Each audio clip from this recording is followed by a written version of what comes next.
Hello, fellow songwriters. Today, I want to talk about a topic that it became abundantly clear during the course of the songwriting contest that a lot of you needed to have this explained to you, and that's fine. It's something that I kind of take for granted that everybody knows what it is, but it's all right. I'm gonna teach you all about it today. What is a top line, and why is it so important? Why do you need to care about it a lot? Real quick before we get started, I wanted to let you know that if you're interested in learning more about songwriting from me, my brand new course, Complete Rock and Metal Songwriting, is available now, and there's a link in the description where you can find out more. You may have heard me toss this term around a lot over the course of the songwriting contest and the reaction videos because I was sent so many tracks after being so specific about them needing to have a top line without them. I was sent so many songs that were just like basically backing tracks, and a lot of people were like, well, what do you mean? You said we could send in instrumental songs. Yeah, you could, but I also said if they don't have some kind of a top line, it's not gonna win. This is kind of also true in life, just in the music industry. It's pretty likely that if your song doesn't have a top line, it's going to be relegated to being background music, most likely. Top lines are sort of for active listening music, stuff that you listen to as in the forefront of your consciousness and not just sort of some background ambient noise. A top line is the focal point of a song. It's the main character that all the other elements are there to support.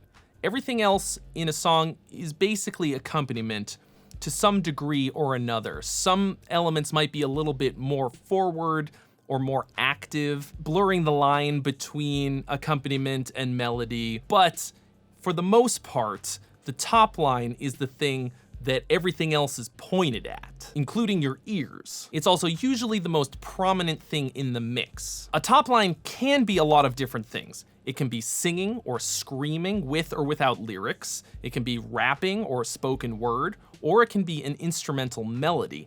And it can change throughout the course of a song. Oftentimes you'll hear like an instrumental melody, some kind of a little hook, and then the singing will start.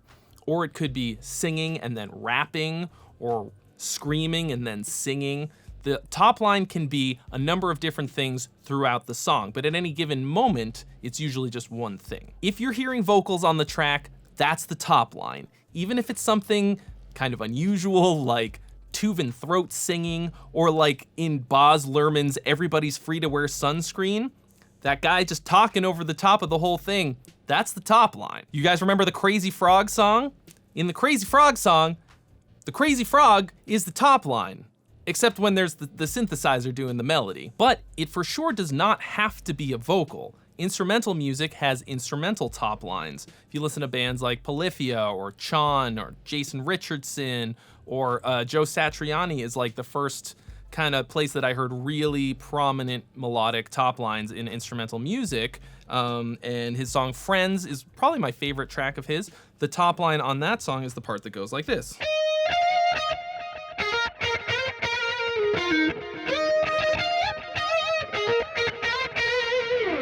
Sometimes the instrumental top line part of a song is way more memorable and catchy than the rest of the song that has lyrics. For example, if I asked you to sing me the song Kids by MGMT, you're probably not gonna sing me the lyrics. You're gonna sing me the part that goes,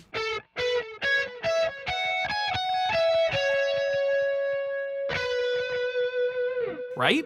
This applies to any and all genres of music. The name of it kind of comes from like modern pop music, where the music is made by usually a couple different people. Somebody makes the beats, right? They're called Beatmakers. They make the track. However, they do it by flipping samples and recording real instruments, programming parts, whatever.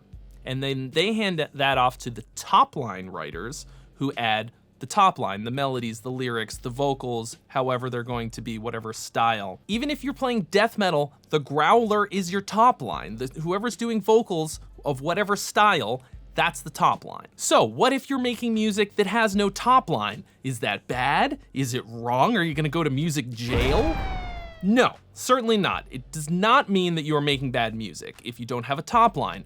I mean, you might be making bad music, it might not be good. What will happen is, without a top line, it tends to get sort of pushed into the background. It's not really usually meant for active listening if it doesn't have some kind of a top line.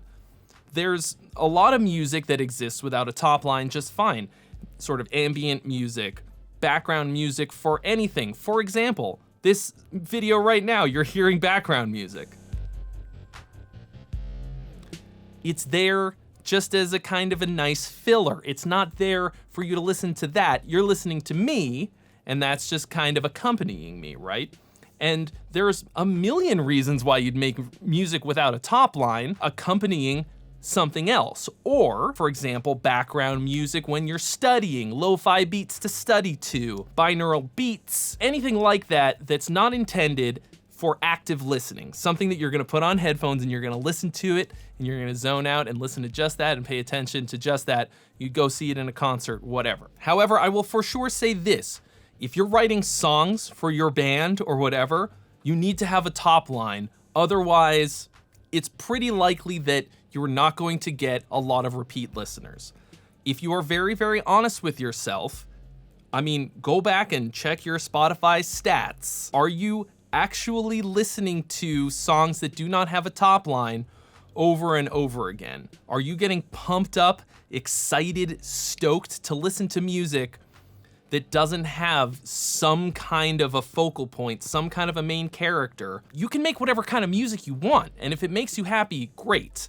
But after listening to literally hundreds of songs submitted to a songwriting contest without a hint of a top line, without any effort of a top line put in, I can tell you that people are not going to listen to that a lot. You're gonna be left with no fans wondering why.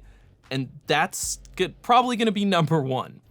Think about all of the songs that you listen to on a daily basis, the ones that you keep coming back to that really hit you. Ask yourself if you would listen to them as karaoke tracks.